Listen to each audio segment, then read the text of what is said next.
UP में जन शिकायत का निस्तारण नहीं करना अफसरों को पड़ेगा भारी। थाना और तहसील दिवस पर आने वाली शिकायतों पर होगी सीएम कार्यालय की नजर।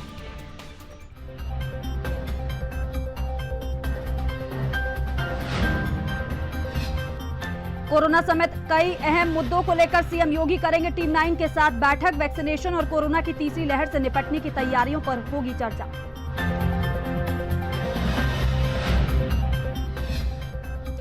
विधानसभा चुनाव को लेकर बीजेपी ने तैयार की रणनीति। जिला स्तर पर हर वर्ग का सम्मेलन आयोजित कराएगी बीजेपी। योगी सरकार की योजनाओं की दी जाएगी जानकारी।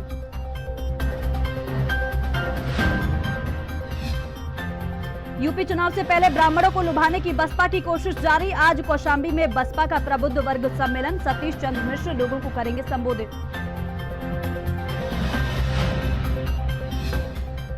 लखनऊ में पूर्व राज्य मंत्री इकबाल और उसके पिता के खिलाफ गैंगस्टर एक्ट के तहत कार्रवाई। 2.5 अरब की संपत्ति को कुर्क करने के आदेश।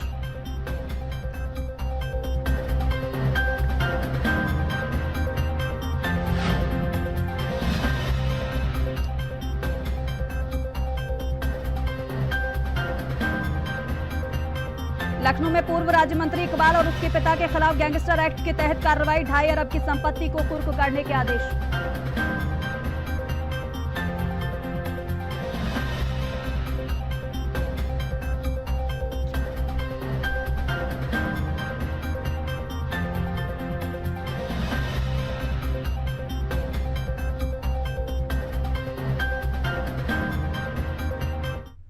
नमस्कार, स्वागत है आप सभी का। मैं हूं आपके साथ दीपिका सिंघल। चलिए बुलेटिन की शुरुआत करते हैं बड़ी खबर के साथ। बड़ी खबर यह है कि अब जन शिकायत में जब लोग शिकायत करेंगे तो अफसरों को महंगा पड़ जाएगा। अगर किसी अफसर की किसी ने शिकायत की तो उस पर कार्रवाई की जाएगी। लखनऊ से ये जानकारी है।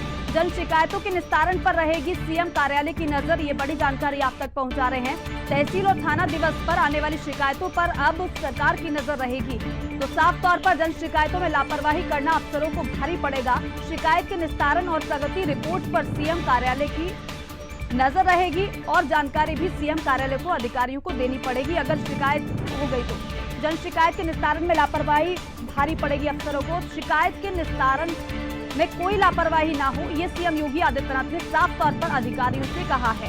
तो जन शिकायतों में लापरवाही करना अफसरों को भारी पड़ जाएगा। अगर किसी अफसर की किसी फरियादी ने शिकायत कर दी तो उस पर कार्रवाई निश्चित तौर पर की जाएगी। सबसे पहले अफसर से जवाब मांगा जाएगा कि आखिर कोई शिकायत क्यों कर रहा है, और ऐसे में जब शिकायत की बात पुष्टि हो जाएगी तो फिर कार्रवाई अफसर पर की जाएगी। साफ तौर पर सीएम कार्यालय की नजर रहेगी। तो बड़ी जानकारी लखनऊ से है। आपको बता रहे हैं कि जन शिकायतें मुख्यमंत्री लगातार सुन रहे हैं। जनता दरबार मुख्यमंत्री लगा रहे हैं। ऐसे में फरियादी वहां पर पहुंचते हैं और फरियादियों की तरफ से शिकायतों को मुख्यमंत्री सुनते हैं। ऐसे में सीएम कार्यालय से साफ ये कर दिया गया है कि जनता दरबार में या फिर किसी भी तरीके से मुख्यमंत्री तक किसी अफसर की शिकायत पहुंचती है तो प्रथम दृष्टि उससे अफसर से जवाब मांगा जाएगा, और उसके बाद अगर अफसर जवाब नहीं दे पाए तो निश्चित तौर पर अफसरों पर कार्रवाई की जाएगी। और ब्यूरो चीफ विक्रम सिंह राठौर मेरे साथ सीधे लाइव जुड़ रहे हैं, उनसे जानकारी लेंगे। विक्रम जी, ये क्या मुख्यमंत्री की तरफ से, मुख्यमंत्री कार्यालय की तरफ से फरमान जारी किया गया है? पूरा जरा बताइए कि अफसरों को किस तरीके से भारी पड़ेगा लापरवाही करना। देखिए, बिल्कुल जिस तरीके से जो पोर्टल बनाए गए हैं जिनमें कि लगातार जो अब अलग अलग जिलों से लोग अपनी समस्याएं सरकार तक पहुंचाने का काम करते हैं, डिजिटली तौर पर लोग अपनी शिकायत करते हैं। उनमें अगर किसी अधिकारी की शिकायत आती है कि किसी भी शिकायत को लेकर या किसी समस्या को लेकर अधिकारी काम नहीं कर रहे हैं तो उनके ऊपर अब गाज गिरेगी। इन चीजों को मॉनिटर करने का निर्देश मुख्यमंत्री योगी आदित्यनाथ द्वारा दिया गया, और जिसके बाद इसके संबंध में निर्देश सभी जिले में भी दिए गए हैं कि अगर कहीं से पर भी कहीं की पोर्टल पर या जन सुविधा पोर्टल पर कहीं पर भी अगर किसी अधिकारी के खिलाफ शिकायत आती है तो उनके विरुद्ध शासन स्तर से कार्यवाही की जाएगी। एक बार केवल अधिकारी से पूछा जाएगा कि ये जो शिकायत आई है इसका क्या आधार है और इसमें उनका पक्ष क्या है। पक्ष लिए जाने के बाद अगर संतोषजनक पक्ष नहीं हुआ तो अधिकारी के खिलाफ मुख्यमंत्री कार्यालय से कार्यवाही की जाएगी। साफ तौर पर है कि लंबे समय से इस चीज पर निर्देश दिया जा रहा है शासन स्तर से कि जितनी भी शिकायतें जन सुविधा पोर्टल पर आ रही हैं उनको पूरी तरीके से ध्यान रखा जाए, उन पर पूरी तरीके से काम किया जाए। जो जितनी भी शिकायतें जिले स्तर पर आ रही हैं उनको संबंधित अधिकारियों को ट्रांसफर किया जाए जिससे कि वो शिकायतें जल्द से जल्द निस्तारित हो सके। लेकिन कई बार ये देखा जा रहा है कि जिलों के जो अधिकारी हैं इसमें उदासीनता बरत रहे हैं। सही से काम नहीं कर रहे हैं, जिसके बाद से अब ये कड़ा निर्देश शासन स्तर से जारी किया गया है कि अगर किसी अधिकारी की शिकायत पोर्टल पर आती है या किसी अधिकारी के संबंध में कोई कार्यवाही न किए जाने के संबंध में अगर शिकायत पोर्टल पर आती है तो अधिकारी के खिलाफ कार्रवाई की जाएगी और इसकी जिम्मेदारी खुद जिले के आला अधिकारियों की। यानी कि सीधे तौर पर उन लापरवाह अधिकारियों को ये हिदायत है कि आप अगर लापरवाही करेंगे तो साफ तौर पर आप पर हमारी नजर है, कार्रवाई आपके खिलाफ की जाएगी। ठीक है विक्रम जी, आप बने रहिए हमारे साथ, आगे भी रुक करूंगी मैं आपका।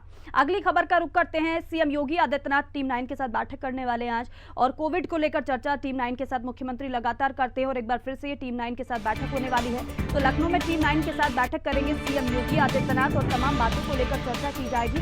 अपने आवास पर टीम 9 के साथ बैठक करेंगे सीएम योगी आदित्यनाथ।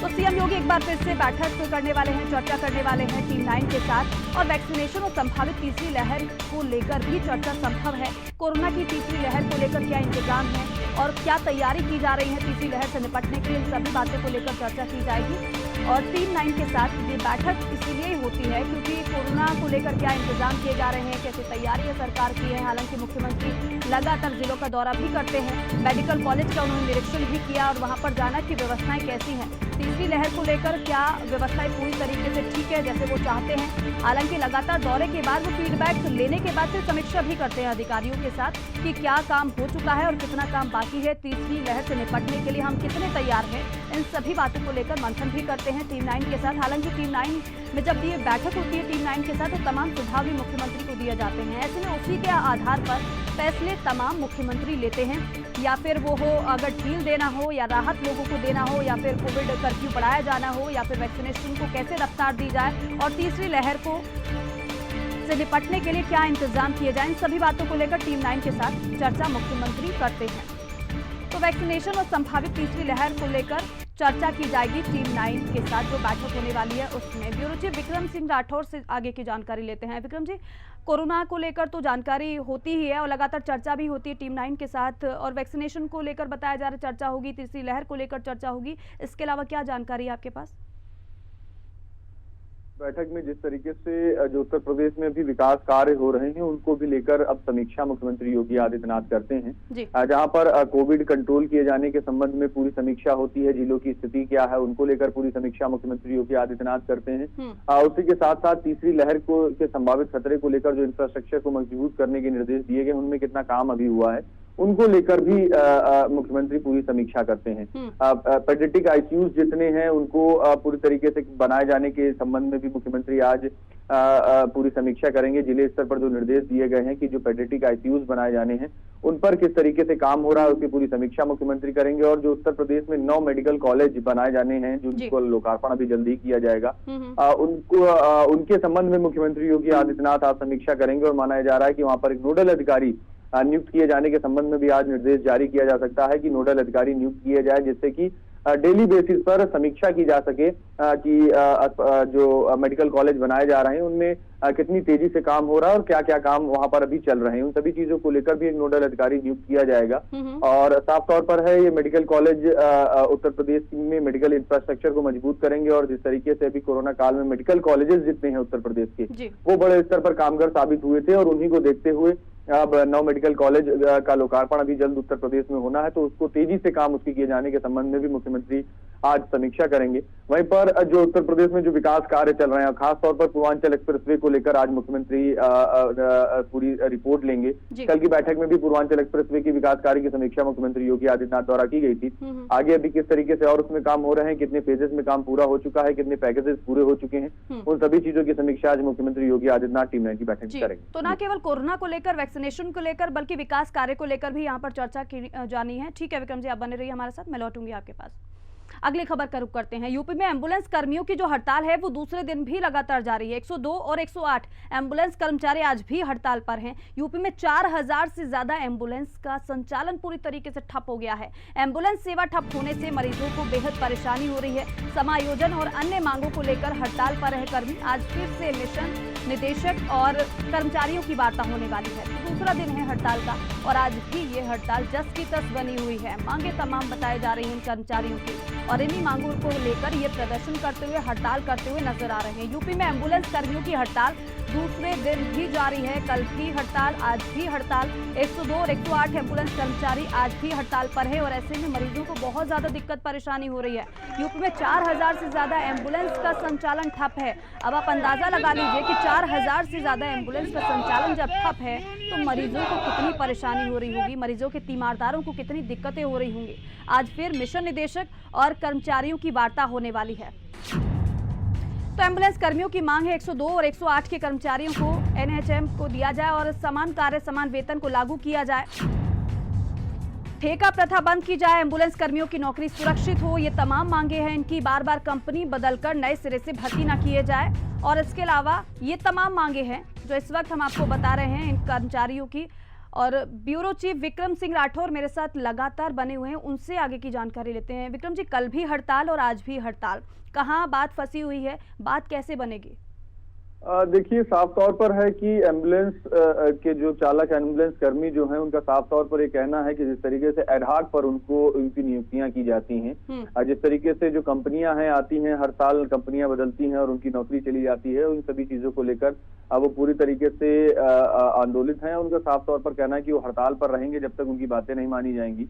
उनका साफ तौर पर ये मांग है कि उनकी जो वेतन है वो नियमित किया जाए, उनको एनएचएम में संबंधित किया जाए, संबद्ध किया जाए और एनएचएम में संबद्ध करने के साथ जो ठेका प्रथा है उसको खत्म किया जाए। जो भी एम्बुलेंस कर्मी है, क्योंकि लगातार कोरोना काल में ये देखा गया है कि कई एम्बुलेंस कर्मियों ने अपनी जान पर खेल कर लोगों की जान बचाई है। जहां पर लोगों को घर से निकलना दूभर हो गया था, वहां पर कोरोना मरीजों को लेकर एम्बुलेंस कर्मी लगातार पूरे प्रदेश में काम कर रहे थे। ऐसे में उनको भी अपनी नौकरी सुरक्षित होना जरूरी है, ऐसा उनकी मांग है और इसी को लेकर लगातार वो हड़ताल पर हैं। 4000 से ज्यादा एम्बुलेंस हैं पूरे प्रदेश में और वो जो अलग अलग आउटसोर्सिंग कंपनीज के द्वारा चलाई जाती हैं, जो कर्मचारी रख के नियुक्त किए जाते हैं उनके तहत चलाई जाती हैं। उन सभी का मानना है कि ये जो आउटसोर्सिंग वाला सिस्टम है इसको खत्म किया जाए और जो कर्मियों की नौकरी है, जो कर्मियों की नियुक्ति है उसको परमानेंट किया जाए, जिससे कि उनकी भी नौकरी सुरक्षित हो। इन्हीं सभी चीजों को लेकर मांग चल रही है। कल भी मिशन निदेशक के साथ कर्मी जो संगठन है, उनके संगठन के पदाधिकारियों ने मुलाकात की थी, लेकिन बीच का कोई रास्ता नहीं निकला था और आज फिर से मिशन निदेशक के साथ कर्मियों की बैठक होगी। चलिए, आज फिर बैठक होनी, उम्मीद ये की जाए कि बैठक में कोई सलाह मशवरा हो जाए और कोई हल निकल आए, क्योंकि लोगों को बहुत परेशानी हो रही है। बहुत शुक्रिया आपका जानकारी हम तक पहुंचाई। अगली खबर का रुख करते हैं। बागपत सुसाइड केस में पुलिस कर्मियों के खिलाफ बड़ी कार्रवाई देखने को मिल रही है। इंस्पेक्टर बिनौली समेत 11 पुलिस कर्मियों को लाइन हाजिर किया गया है। पुलिस कर्मियों पर कार्रवाई के बाद ग्रामीणों ने उसमें दिया शव और इसके बाद रंछाड़ गांव में पुलिसकर्मियों और युवक के बीच झड़प हुई थी और झड़प के बाद पुलिसकर्मियों ने युवक के घर तोड़फोड़ की थी। घर की महिलाओं से बदसलूकी का भी आरोप पुलिस पर लगा है और ऐसे में पुलिस के खौफ से युवक ने जंगल में जाकर आत्महत्या की। बागपत जिले में बीए के छात्र अक्षय, जिसका नाम था, फांसी लगाकर उसने आत्महत्या कर ली थी और आरोप यह है कि पुलिस वालों ने दबिश के नाम पर युवक के घर में तोड़फोड़ कर, जिससे युवक घबरा गया था, अवसाद में था और ऐसे में उसने सुसाइड जैसा कदम उठा लिया। युवक की सुसाइड की जानकारी जैसे ही ग्रामीणों को हुई तो उन्होंने पुलिस के खिलाफ हंगामा शुरू कर दिया, जिसके बाद मौके पर 2 सीओ समेत 3 थाने की फोर्स बुलाई गई। ग्रामीण पुलिस कर्मियों के खिलाफ कार्रवाई की मांग पर अड़ गए, जिसके बाद इंस्पेक्टर बिनौली समेत 11 पुलिस कर्मियों को लाइन हाजिर किया गया है। दरअसल बिनौली क्षेत्र रंछाड़ गांव में एक युवक वैक्सीन लगवाने गया था। ये वैक्सीन को लेकर पूरा विवाद था। इस दौरान किसी बात को लेकर पुलिस कर्मियों और युवक की झड़प हो गई। आरोप यह है कि इस दौरान पुलिस कर्मियों और युवक के बीच हाथापाई भी हुई, जिसके बाद युवक वहां से चला गया। दर्दनाक घटना है और यहाँ पर कोविड के लिए एक टीम आई थी जो टीकाकरण कर रही थी। उसमें पुलिस भी सुरक्षा में थी, लेकिन किसी बात को लेके इन दोनों में कवासुनी होगी। कवासुनी होने के बाद में अक्षय के साथ मारपीट हुई। मारपीट होने के बाद इनके खिलाफ पुलिस ने एक मुकदमा कायम कर दिया और मुकदमा कायम करने के बाद ये जो है घर में यहाँ पर तोड़फोड़ की, औरतों के साथ मारपीट की गई। इनका बहुत सामान अक्षय जी के रस्त कर दिया गया। तो अब युवक के साथ जो झड़प हुई थी, जो बहसबाजी हुई थी, हालांकि आरोप पुलिस पर लग रहे हैं कि उस बहसबाजी के बाद पुलिसकर्मी उस युवक के घर पहुंच गए तोड़फोड़ की पूछताछ के बहाने, और ये आरोप लग रहे हैं पुलिस पर। विवेक कौशिक ज्यादा जानकारी देंगे। विवेक, पूरा मामला जरा समझाइए, पूरा मामला क्या था और ऐसे में आगे की कार्रवाई की क्या बात कही जा रही है इस मामले में? देखिए, आपको बता दूं, ये पूरा मामला जो है कल का है, जब कल एक विशेष कैंप लगाया गया था वैक्सीनेशन का रंछाड़ गांव में, बिनौली थाना क्षेत्र अंतर्गत में गांव आता है। इस गांव में प्राथमिक विद्यालय में जो है ये लगाया गया था कैंप। इसी कैंप में भारी भीड़ होने के कारण ये यहाँ जो है अव्यवस्था बनी, और अव्यवस्था को देखते हुए 2 पुलिसकर्मी जो हैं यहाँ तैनात किए गए। उन्हीं पुलिसकर्मियों से बताया जाता है कि अक्षय की तू मैं हुई है, हाथापाई हुई है। हालांकि जो वीडियो वायरल हुआ है उसमें साफ नजर आ रहा है कि एक पुलिसकर्मी जो है वो पैरों से अक्षय को पकड़े हुए, दूसरे ने गला दबाया हुआ है जी।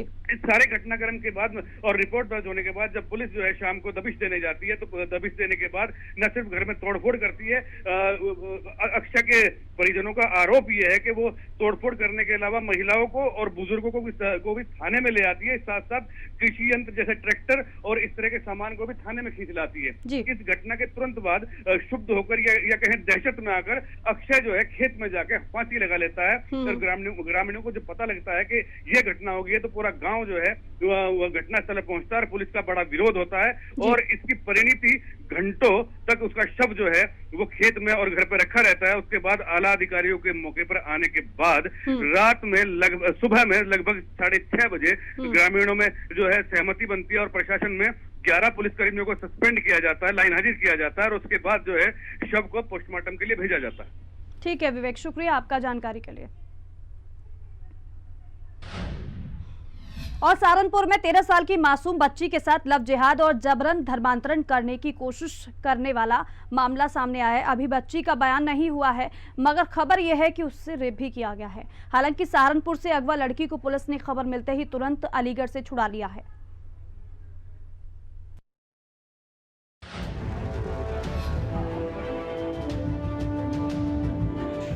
सहारनपुर के नगर कोतवाली इलाके के एक मोहल्ले की रहने वाली 13 साल की मासूम बच्ची को 23 जुलाई की रात मुस्लिम समुदाय का युवक दिलशेर बहला फुसलाकर अपने साथ ले गया। बच्ची जब देर रात तक घर नहीं पहुंची तब परिजनों ने उसे इधर उधर ढूंढा और अनहोनी की आशंका से नगर कोतवाली में मुकदमा दर्ज कराया। नगर कोतवाली इंचार्ज पंकज पंत ने बगैर देरी किए अपहरण का मुकदमा दर्ज किया और बच्ची को छुड़ाने के लिए एक टीम का गठन कर दिया। पुलिस ने अलीगढ़ से बच्ची को तो छुड़ाया ही, अपहरण करने वाले युवक दिलशेर को भी गिरफ्तार कर लिया और दोनों को सहारनपुर ले आई। पूरा मोहल्ले की एक लड़की थी जो गायब हो गई थी। बाद में उसके परिजनों ने उसके अपहरण का एक मामला थाना कोतवाली नगर में लिखाया था। लड़की की तलाश की गई तो लड़की जो अपहृता थी वो बरामद हो गई है और वो जिसके साथ गई थी उसको भी गिरफ्तार कर लिया गया है। लड़की के बयान आदि कार्रवाई की जा रही है और बयान के आधार पे उसके अलावा भी अगर कोई लड़का उसमें शामिल है तो उस पर हम विधिक कार्रवाई करेंगे। पुलिस ने बड़ी तत्परता से इसमें कार्रवाई करते हुए अपहृता की बरामदी और मुलजिम की गिरफ्तारी सुनिश्चित की है। स्थानीय पार्षद मुकेश गक्कड़ और हिंदू जागरण मंच के लोग नगर कोतवाली पहुंचे और जल्द ही बच्ची को छुड़ाने के लिए पुलिस का आभार जताया। दोनों का कहना है कि इस इलाके में एक धर्मांतरण गैंग काम कर रहा है क्योंकि हर मामला एक जैसा ही है। पुलिस ने अपनी कार्रवाई तो बहुत अच्छी की, लेकिन जो कंडीशन है कि बेला फुसला के जो लेके गए थे और उसके बाद वहाँ से जो भी लड़की के साथ हुआ, अभी लड़की के बयान बाकी हैं, लेकिन जो हमें पता चला है कि गलत कार्य रहा है, तो उसके लिए हम निंदा भी करते हैं और पूरी पुरजोर मांग करते हैं कि सख्त से सख्त कार्रवाई की जाए, उसको अपना उम्र कैद की सज़ा मिले और साथ ही साथ जो भी इसमें जुड़ा हुआ है, जो भी इसके साजिश में जुड़ा है, उन सभी को सजा मिले। जो सहारनपुर में एक संगठित गिरोह छोटी बच्चों का अपहरण करके और उनको धर्मांतरण और लव जिहाद में फंसा करके जो कार्य कर रहा है, उसके विरोध में आज हम हिंदू जागरण मंच के कार्यकर्ता यहाँ थाने में आए हैं और यहाँ जो पुलिस अधिकारी हैं उनसे ये निवेदन करने आए हैं कि केवल मुलजिम को या एक व्यक्ति को ही विरुद्ध कार्रवाई न की जाए, इसकी गहनता से जांच करते हुए इसमें जो भी गिरोह है, जो उसके सहयोगी हैं और जो इसमें ये बहुत बड़ा सहारनपुर में एक रैकेट है और इसके विरुद्ध बहुत कड़ी कार्रवाई करने की आवश्यकता है। पुलिस का कहना है कि वो दिलशेर को गिरफ्तार करने के बाद उसका सहयोग करने वालों की तलाश कर रही है। यूपी में धर्मांतरण का कड़ा कानून लागू हो गया है, मगर लगता है इससे भी कुछ गिरोहों ने सबक नहीं सीखा है। लियाकत पुंडीर, सहारनपुर, हिंदी खबर। और वही बदायूं में ऑनर किलिंग का मामला सामने आया है और यहां प्रेमी के संग जाने की जिद को लेकर पिता ने अपनी बेटी की गोली मारकर हत्या कर दी। बताया जा रहा है कि पिता और बेटी के बीच झगड़ा हो गया था और झगड़े के बीच बचाव में बेटी की मां आई, लेकिन पिता ने तमंचे से अपनी बेटी की गोली मारकर हत्या कर दी। घटना की जानकारी होने पर पुलिस ने शव को कब्जे में लेकर पोस्टमार्टम के लिए भेजा है और मृतक बेटी की मां ने अपने ही पति पर हत्या का आरोप लगाते हुए एफआईआर दर्ज कराई है। घटना के बाद पुलिस ने आरोपी पिता को मौके से गिरफ्तार कर उसके पास से तमंचा भी बरामद कर लिया है और पूरे प्रकरण की जांच पड़ताल शुरू कर दी है। ये थाना बेलसी का प्रकरण है जहां पर एक 17 वर्षीय लड़की की उसके पिता द्वारा गोली मार करके हत्या कर दी गई है। इस संबंध में थाने पर अभियोग पंजीकृत कर लिया गया है। आरोपी पिता को गिरफ्तार कर लिया गया है और उसके पास से तमंचा बरामद कर लिया गया है। और हत्या का जो मोटिव था वो ये बताया गया, जो तहरीर दी गई है उसके मुताबिक उस युवती का अपने किसी गांव के किसी युवक से प्रेम प्रसंग था, जिसको लेकर के उसके पिता से उसका विवाद हुआ था और इसी में गुस्से में आकर उसके पिता द्वारा उसको गोली मार दी गई। और अब लखनऊ से बड़ी खबर आ रही है। अक्षय त्रिपाठी ने आज एलडीए वीसी का पदभार संभाला है। पदभार ग्रहण करने से पहले हनुमान सेतु पहुंचे अक्षय त्रिपाठी। हनुमान जी के दर्शन के बाद एलडीए ऑफिस पहुंचकर कार्यभार उन्होंने संभाल लिया है। बड़ी जानकारी लखनऊ से, जहां हनुमान जी के दर्शन के बाद एलडीए कार्यालय पहुंचकर अक्षय त्रिपाठी ने कार्यभार संभाल लिया है। तो अक्षय त्रिपाठी ने संभाला एलडीए वीसी का पदभार। आज ही पदभार संभाला है, लेकिन पदभार संभालने से पहले वो हनुमान मंदिर गए, वहां पर पूजन किया। हनुमान सेतु पहुंचे अक्षय त्रिपाठी पदभार ग्रहण करने से पहले। हनुमान जी के दर्शन के बाद एलडीए कार्यालय पहुंचकर उन्होंने पदभार ग्रहण कर लिया, चार्ज संभाल लिया। बड़ी जानकारी लखनऊ से। अक्षय त्रिपाठी ने आज एलडीए वीसी का पदभार ग्रहण कर लिया है। हालांकि पदभार ग्रहण करने से पहले हनुमान सेतु वो पहुंचे, तस्वीर आप देख रहे हैं। हनुमान सेतु पहुंचे और हनुमान जी का आशीर्वाद प्राप्त किया, जिसके बाद उन्होंने विधिवत तरीके से अपना कार्यभार संभाल लिया, पदभार ग्रहण कर लिया।